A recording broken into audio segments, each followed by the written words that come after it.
Hello, the class of Dr. L, and I'm happy to kind of be with you in this video and to answer some of the questions you have for me. So they're not easy questions; they're good questions, and so some of them are trying to wonder how to best to reply. But I'll do my best. Okay, so first with Veronica, how do your religious ways, and I take that to mean how do living this way of religious life in the monastery. Perhaps more broadly, religious ways in the sense of like Catholic ways. But how do your religious ways make you see the world when you're out in society?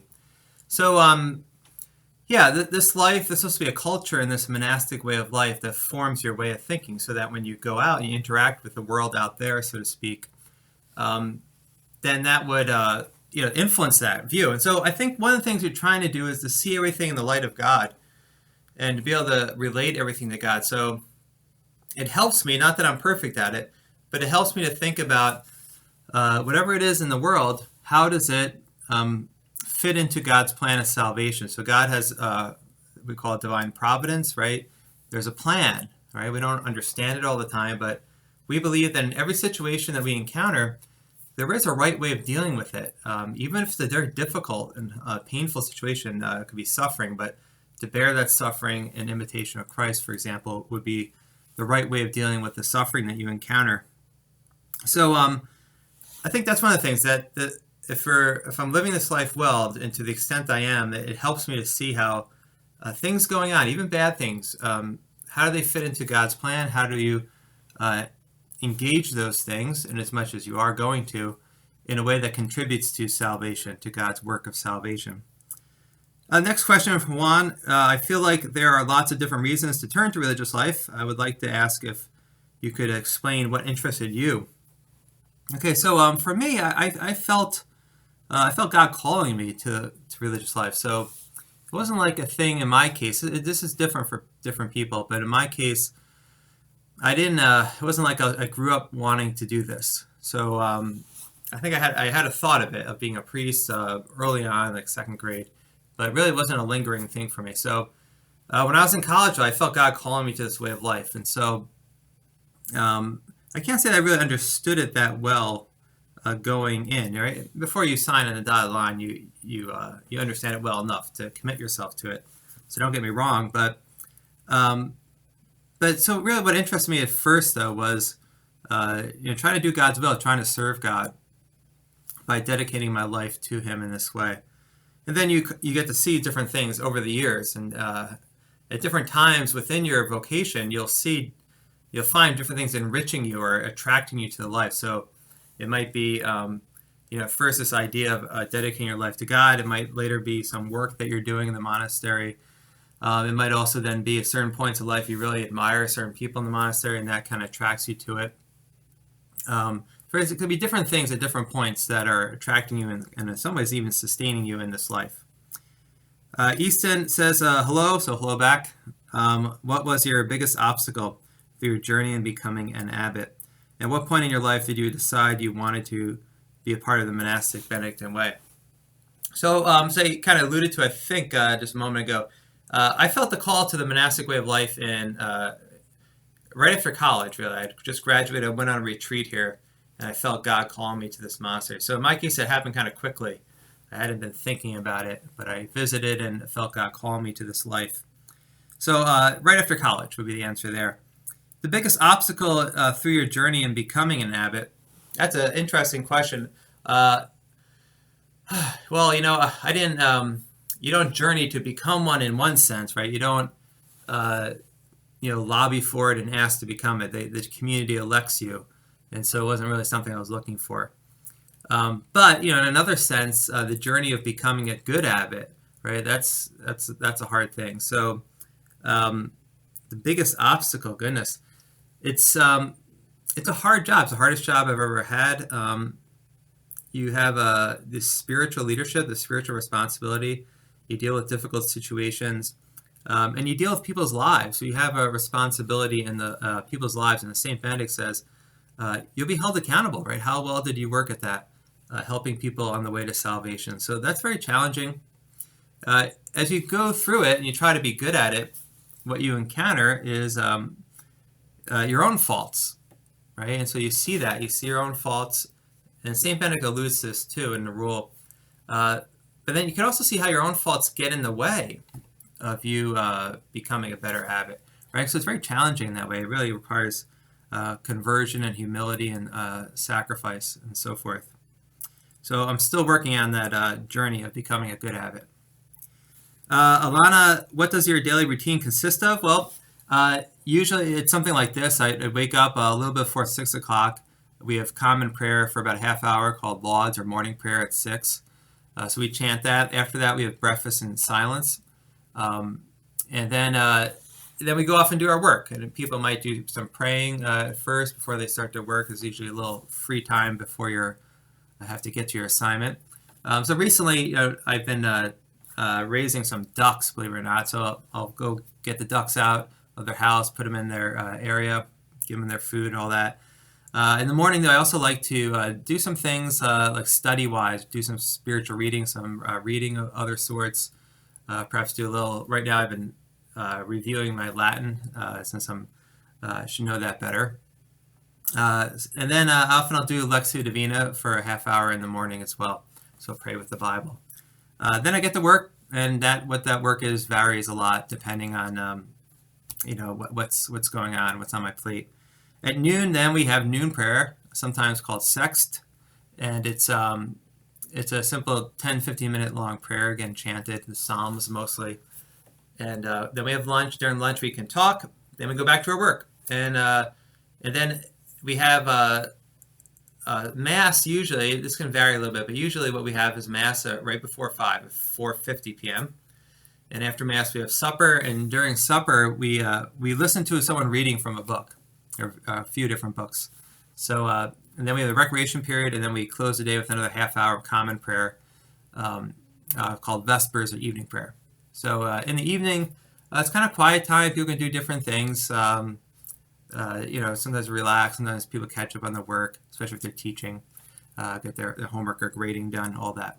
So I hope that gives you some idea of my day.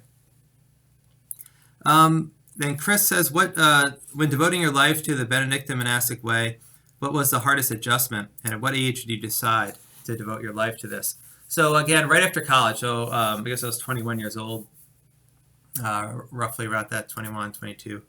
And that's when I devoted myself to it.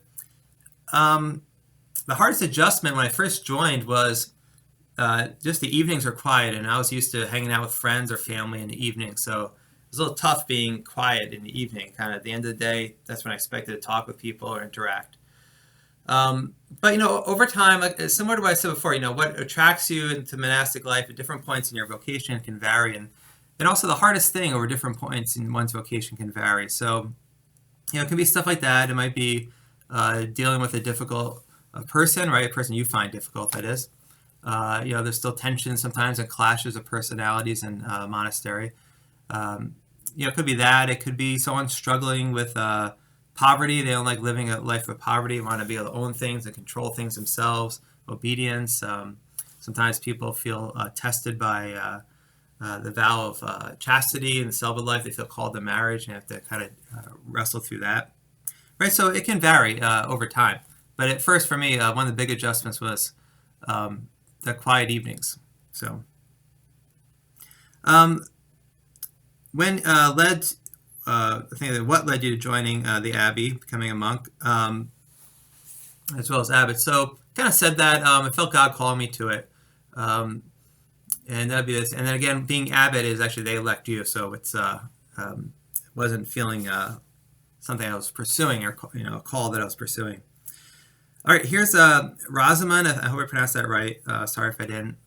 What is the best thing you like about Abbot Austin Murphy? So that's a fascinating question, because I don't know if that means another way of saying that is, what is the best thing you like about being Abbot, Abbot Austin, or if it's what's the best thing you like about Abbot Austin, right? So what do you like about yourself, right? So that's a good question, right? And so I don't know. I don't think I'm gonna answer that one, because it's not that I don't like anything about myself, but I feel it's kind of a private thing, right? So it's a great question.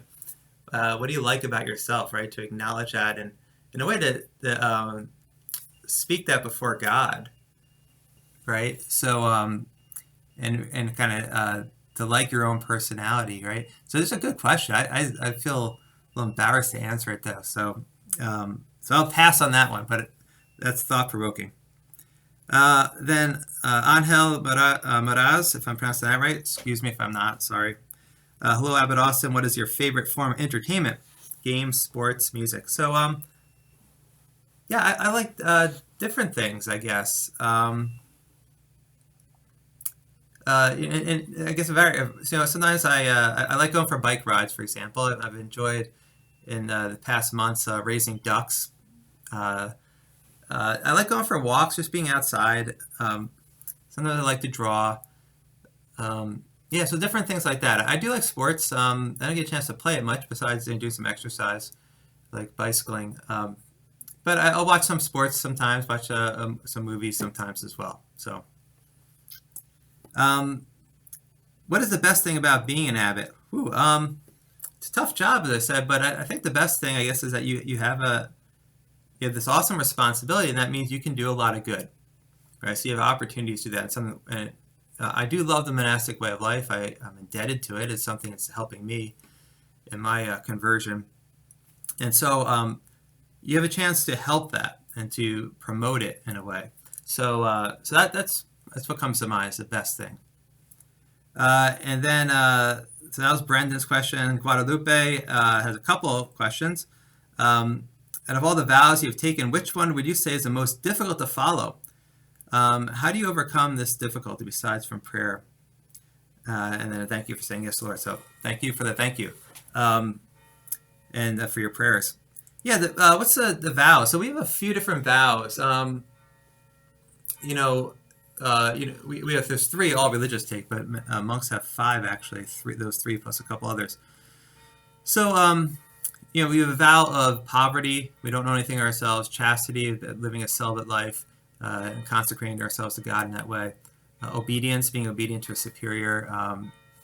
And that applies to the abbot too. I have to be obedient to the ways of the monastery too. And then ultimately I have people I have to report to as well.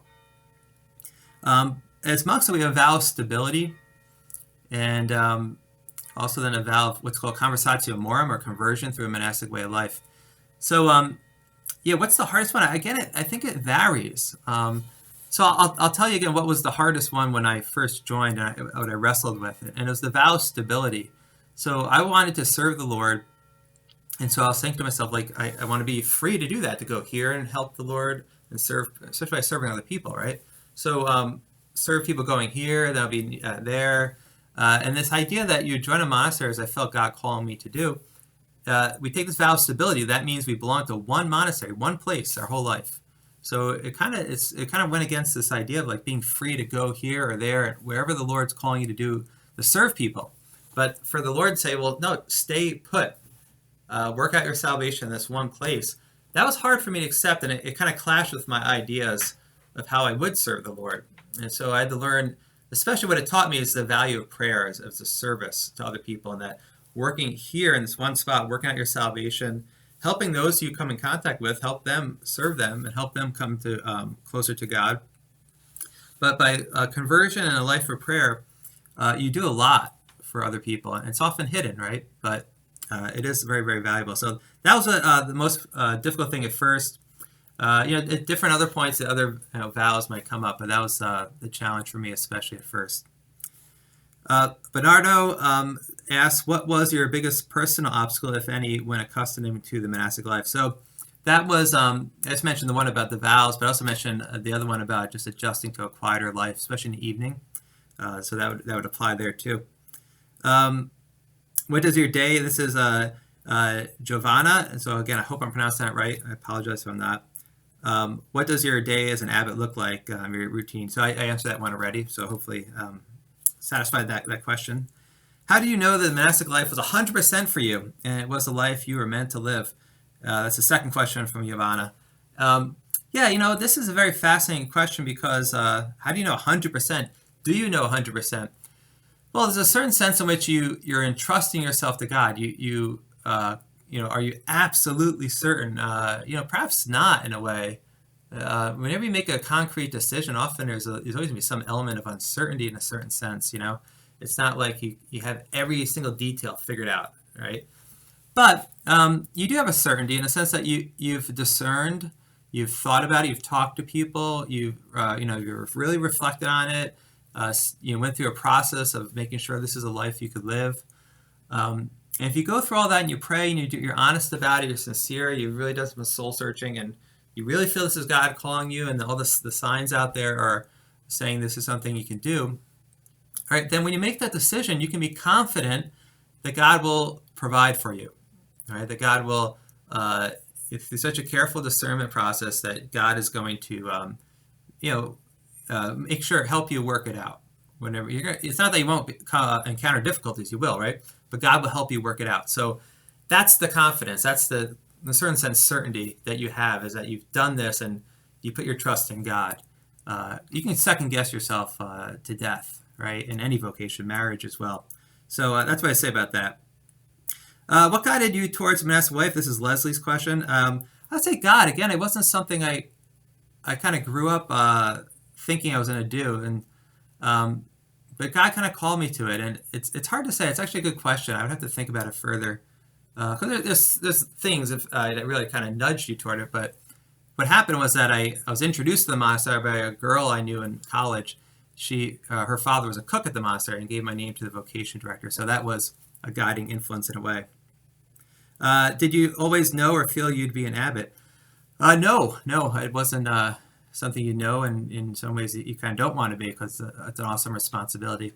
And then as you go through the election process and you see you're being considered, then you realize, oh my goodness, this might happen. So that's the way it works. So I hope I answered your questions. I don't know if you can hear it, the bells are ringing, so I have to run to prayer.